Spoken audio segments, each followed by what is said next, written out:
오늘은 택함 받은 자들이라는 제목을 함께 말씀을 나누고 기도하고자 합니다. 어느덧 성경의 마지막 권이죠. 요한계시록. 요한계시록 말씀을 함께 보고 있습니다.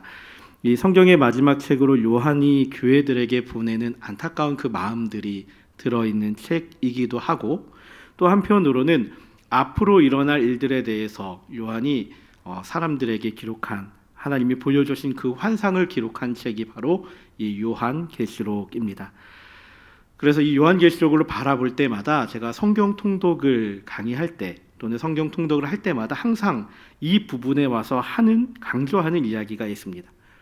그 강조하는 내용은 이 계시록을 볼 때 100% 이해하려고 하지 마라입니다. 왜일까요? 하나님께서 요한에게 보여주신 환상을 100% 이해할 수 없기 때문입니다. 당시의 상황과 문화와 그들의 문화적인 습성까지도 다 이해해야 하고, 하나님께서 계시로 보여줄 때는 요한도 이해하지 못하는 모습으로 보여주시는 내용들도 있었습니다. 그런데 그것을 나는 반드시 이것을 내 것으로 만들리라, 이야 이걸 공부해야 되겠다라고 하면서 들어가면은 어떻게 될까요? 잘못된 해석이 나올 수 있습니다. 그러다 보면 어떤 이들이 등장할까요? 이단들이 등장합니다. 오늘 우리가 읽은 이 본문 바로 앞에 있는 내용들 가지고도 이단들이 사용하는 구절들이 등장합니다. 어떤 구절일까요? 14만 4천에 대한 내용입니다. 대충 이렇게 이야기하면 어떤 이단이구나라고 머릿속에 떠오를 겁니다. 숫자가 되었는데 마지막 때는 이르지 않았습니다. 그들이 이야기할 때 14만 4천은 이미 만들어졌답니다. 그런데 때가 이르지 않으니까 새롭게 자신들만의 교리를 재생산해서 또 다른 특별한 교육을 받은 14만 4천이 있어야 한다라고 합니다. 그리고 이것이 진리라 하면서 안에 있는 이들을 미혹하고 외부에 있는 이들을 미혹하는 일들, 그 모습들이 이단들이 하는 행동입니다. 하나님이 하신 말씀에 대해서, 하나님이 우리에게 보여주신 이 말씀에 대해서 자신들의 생각으로 해석하고 잘못된 해석, 그것이 위험하기 때문에 이 계시록을 읽을 때에는 100% 이해하려고 하지 마시고, 하나님 우리에게 주시는 그 내용들을 하나님 이렇게 우리에게 주시는구나라고 알고 바라보시길 소원합니다. 특별히 우리가 읽은 이 본문에 대해서 우리들은 택함 받은 자들, 특히 이단들이 이야기하는 14만 4천이라고 강조하는 그 택함 받은 것들 말고 그들이 이야기하는 교리를 반박하면서 이야기하는 게 바로 이 뒤에 나오는 내용들입니다. 숫자적으로 14만 4천에 집중하는 것이 아니라 택함 받은 자들은 이러한 모습을 가지고 있습니다. 택함 받은 자들의 모습은 이러한 사람들입니다 라고 고백하고 있습니다. 이 수요일 저녁 우리가 택함 받은 자들은 어떠한 이들인지, 또 택함 받은 자들의 삶은 어떠해야 하는지 함께 고백하고 기도하고자 합니다. 먼저 택함 받은 사람들은 어떤 사람들입니까? 오늘 본문 가운데 모든 사람들이라고 우리는 고백할 수 있습니다. 요한은 마지막 날에 택함 받은 자들에 대해서 9절에 이렇게 고백합니다. 이 일 후에 내가 보니 각 나라와 족속과 백성과 방언에서 아무도 능히 셀 수 없는 큰 무리가 나와 흰옷을 입고 손에 종려가지를 들고 보좌 앞과 어린 양 앞에 서서. 아멘.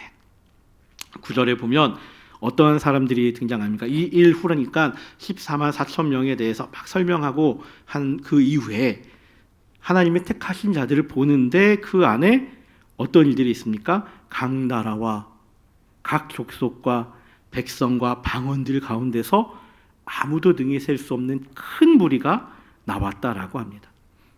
민족도 다르고요, 속해져 있던 나라도 다릅니다. 얼굴색도 다르고요, 언어도 다릅니다. 환경도 다르고 문화도 다른 이 모든 곳에서 능히 셀 수 없는 무리들이 나와왔다라고 말합니다. 요한이 이해하는 범주 안에서는 어찌 보면 이렇게 생각할 수 있습니다. 당시 로마가 정복했던 땅에 있는 모든 사람들이라고 생각했을 수도 있습니다. 또 한편으로는 로마가 교육했던 그 모든 교역의 나라들, 도시들, 그 문화들 가운데 속한 이들이라고 포함했을 수도 있습니다. 하지만 중요한 것은 요한도 그렇게 생각했듯이 우리들이 생각하는 것 그거보다 더 넓은 사람들이라는 겁니다. 온 세상에서, 지구 반대편에 있는 이들에게서 하나님은 그들을 택하시고 그들 가운데서 사람들을 세우신다라는 겁니다. 사람들의 그 수에도 한정이 없는, 셀 수 없는 큰 무리를 택하십니다. 택함 받은 백성들의 그 대상은 모든 이들입니다. 두 번째로 우리가 기억할 것은 누구에게 택함 받았느냐입니다. 누구에게 택함 받았느냐? 바로 하나님의 택함을 받은 자들입니다. 13절과 14절을 이렇게 기록하고 있습니다. 오늘 본문에 이 택함 받은 자들에 대해 이렇게 묻고 있는데요. 장로 중 하나가 응답하여 나에게 이르되 이 흰옷 입은 자들이 누구며 또 어디서 왔느냐? 어떤 사람들, 택함 받은 자들, 일어난 사람들입니다. 내가 말하기를 내 주여 당신이 아시나이다 하니 그가 나에게 이르되 이는 큰 환난에서 나오는 자들인데 어린 양의 피에 그 옷을 씻어 희게 된 자들이다 라고 말합니다. 흰옷 입은 자들이 누구이며 어디에서 왔습니까? 이 물음에 요한이 내 주여 당신이 아십니다 라고 묻고 있습니다. 계시록 7장의 서두에는 인침받는 일들에 대해서 기록하고 있습니다. 이 인침은 하나님의 택하신 일들을 향해서 천사들이 가서 그들에게 인치는 모습입니다. 요한은 이 택함 받은 자들에 대해서 알지 못합니다. 그래서 물어본 겁니다. 장로들도 물어보고 요한이 당신이 아시지 않습니까? 하니까 이들을 내가 알고 있다라고 고백하는 것이죠. 누가 알기 때문에요. 이 장로들 서 있는 이들은 직접 그들과 함께 하나님이 명령하셔서 그들에게 인친 이들이었습니다. 즉 누구로부터 이 인침받은 사람들이라고 알고 있는 거죠? 하나님이 택하신 자들이다. 하나님이 그들에게 인치를 하신 이들이다. 하나님께서 그들을 택하셨다라는 걸 알고 있는 이들이었습니다. 그렇습니다. 내 주 하나님께서 아십니다. 내가 아는 것이 아니라 하나님이 아십니다. 하나님이 택하신 이들입니다라고 고백하고 있습니다. 이어서 하나님이 아시는 이들이면서 이들의 모습은 어떤 사람입니까? 죄사함을 받은 이들이다라고 고백합니다. 죄사함을 받아 깨끗하여진 이들이 바로 택함 받은 자들입니다. 내가 말하기를 내 주여 당신이 아시나이다 하니 그가 나에게 이르되 그는 큰 환난에서 나오는 자들인데 뭐라고요? 어린 양의 피에 그 옷을 씻어 희게 하였느니라. 중요한 것은 이들이 가지고 있는 특징입니다. 어린 양의 피에, 예수 그리스도의 그 보혈의 피에 그 옷을 씻어서 그 환난 가운데 있었고 어려움 가운데 있었고 죄악 가운데 있었던 그 모습이 깨끗이 씻어져서 희게 되었다. 어린 양의 피로 깨끗함을 받았다. 이들이 바로 하나님의 택함 받은 자들의 모습입니다. 또 한 가지 이들에 대해서 어떻게 설명하고 있냐면 네 번째로 환난 가운데에서 하나님이 주시는 위로함을 얻은 이들이다라고 말합니다. 오늘 본문 15절과 17절에 이들이 어떤 모습으로 있는지 이렇게 고백합니다. 그들은 하나님의 보좌 앞에 있었습니다. 그의 성전에서 밤낮 하나님을 섬기고 보좌에 앉으시니까 그들을 위해 장막을 쳐주셨습니다. 그들이 다시는 줄이지도 아니하고 목마르지도 아니하고 해나 아무 뜨거운 기운에 상하지도 아니합니다. 이는 보좌 가운데 계신 어린 양이 그들의 뭐가 되신다고요? 목자가 되십니다. 생명수 샘으로 인도하시고 하나님께서 그들의 눈에서 모든 눈물을 씻어 주십니다. 어려움과 환난 가운데 있었던 이들, 그들을 지켜주시는 분이 하나님이 되시고 그들의 눈물이 흘릴 때 그 눈물을 닦아주시는 분이 하나님이 되신다는 겁니다. 이들이 다시는 줄이지도 않고 목마르지도 않습니다. 해나 아무런 뜨거운 것들도 상하지 않습니다. 생명수 샘으로 인도하신 그 하나님이 그들의 눈에서 모든 눈물을 씻어 주십니다. 하나님이 동행하시고 하나님이 위로하시고 하나님이 그들을 보듬어 주십니다. 어떠한 어려움에서도 상하지 않습니다. 하나님이 위로하시는 모습입니다. 택함 받은 이들은 하나님의 위로함을 받은 이들입니다. 아니, 하나님의 위로 가운데 있는 이들입니다. 마지막으로 이들은 구원의 확신을 선포하는 자들입니다. 우리가 잘 아는 구절이 10절에 등장하죠. 10절에 뭐라고 고백합니까? 함께 읽어보겠습니다. 시작. 큰 소리로 외쳐 이르되 구원하심이 보좌에 앉으신 우리 하나님과 어린 양에게 있도다 하니. 아멘. 우리 10절에서 이들이 하나님께 나와 택함 받은 자들로서 행한 일들을 고백하고 있는데 종려가지 나무를 들고 보좌 앞에 나와서 어린 양 앞에서 큰 소리로 외치고 있습니다. 뭐라고요? 우리의 구원하심은 보좌에 앉으신 우리 하나님과 어린 양에게 있습니다. 나의 구원은 다른 이들에게 있는 것이 아니라 하나님에게 있습니다. 예수 그리스도께 있습니다라고 큰 소리로 외쳐 선포하고 있습니다. 다른 이들이 듣도록. 심지어 그 안에 있던 천사들이 화답하도록 다른 이들이 눈치 보지 않고 외치고 선포하고 있습니다. 구원하심이 누구에게 있다고요? 우리 하나님과 어린 양에게 있다고요. 이 고백을 큰 소리로 외치는 이들, 이것이 바로 택함받은 이들의 모습입니다. 이렇게 택함받은 자들에 대해서 우리가 고백하고 알고 있습니다. 내 머릿속에는 이미 이 택함받은 자들에 대해서 믿음으로 고백하는 믿음의 고백도 있습니다. 그런데 우리가 믿음 생활하면서 자꾸 오해합니다. 자꾸 다른 생각으로 택함받은 자들을 포장하려고 합니다. 무엇으로 포장하려고 합니까? 몇 가지 예를 들어볼까요? 하나님의 택함받은 자들은 복 받은 사람들이다. 잘 먹고 잘 사는 그런 사람들 아니냐? 우리 마음 가운데 가지고 있는 오해 아닙니까? 하나님의 택함받은 거 그건 타고난 이들이나 자수성가한 사람들, 성공한 사람들 이야기하는 거 아니냐? 그런 특정한 일들이 되기 위해서 공부 열심히 하는 거 아니냐? 특별한 공부에서 수료해야 되는 거 아니냐? 교회에서 봉사 열심히 하고 또 교회 안에서 열심히 하는 사람만 택함받은 사람 아니냐? 어찌 보면 우리가 가지고 있었던 오해입니다. 아니, 우리가 가지고 있는 분명한 오해의 모습입니다. 앞서 이야기한 그 모습 가운데 지금 이야기한 모습들이 있습니까? 하나님이 택하신 이들의 모습 가운데 방금 이야기한 이 오해의 모습들이 들어 있습니까?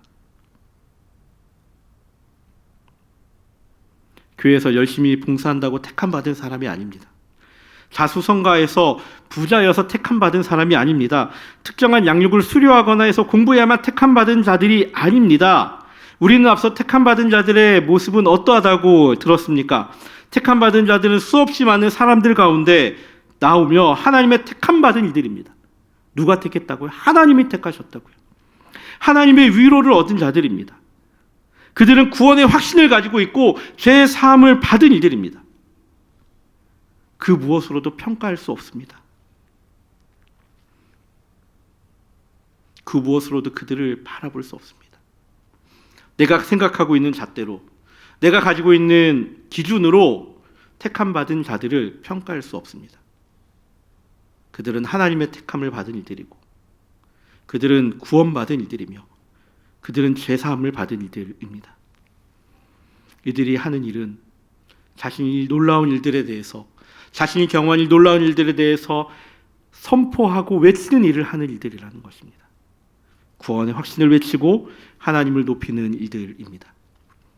이제 우리들은 구원의 확신을 가진 이로서, 택함받은 이로서 하나님의 그 사람들이 어떠한 일들인지를 알았다면 우리가 가지고 있던 그 오해를 넘어서 한 걸음 더 나아가야 합니다.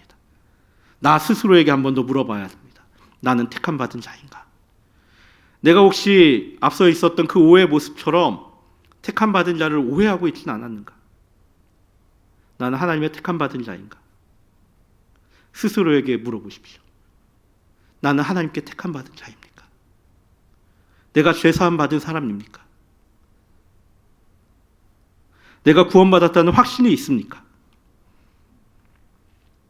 옆에서 그 누가 와서 물어보더라도 나는 지금 죽어도 천국 갈 수 있는 그 이유는 내가 예수님을 믿어서 예수님이 나의 구주가 되셔서 나의 모든 죄를 용서하셨기 때문에 내가 구원받았습니다라고 당당하게 이야기할 수 있습니까? 그렇다면 택함받은 자입니다. 이런 우리들에게 주어진 일이 있다면,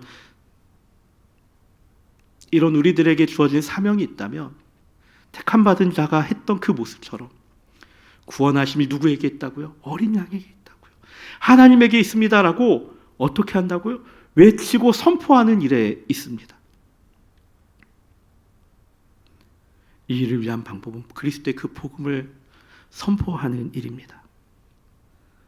구원하심이 누구에게 있다고요? 보좌에 계신 우리 하나님에게 있다고요. 우리 어린 양에게 있다고요.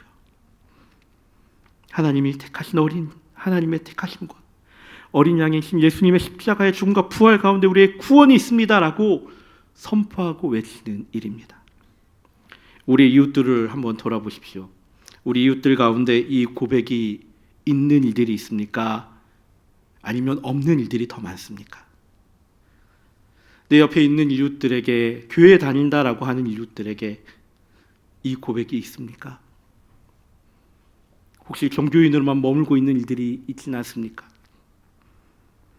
이들을 향해서 우리들이 외칠 수 있어야 합니다. 하나님을 알지 못한 이들을 향해서 우리들은 외칠 수 있어야 합니다. 이것이 택함받은 자들로서 오해를 넘어 행해야 하는 일입니다. 복음을 전하는 이로서의 일을 감당하는, 그것이 우리가 택함받은 자임을 기억하고 그 일로 향하여 나아가는 믿음의 성도됨의 모습임을 기억하며 오늘 하루도 살아가는 믿음의 성도들이 되기를 예수님의 이름으로 축복합니다. 아멘. 우리 함께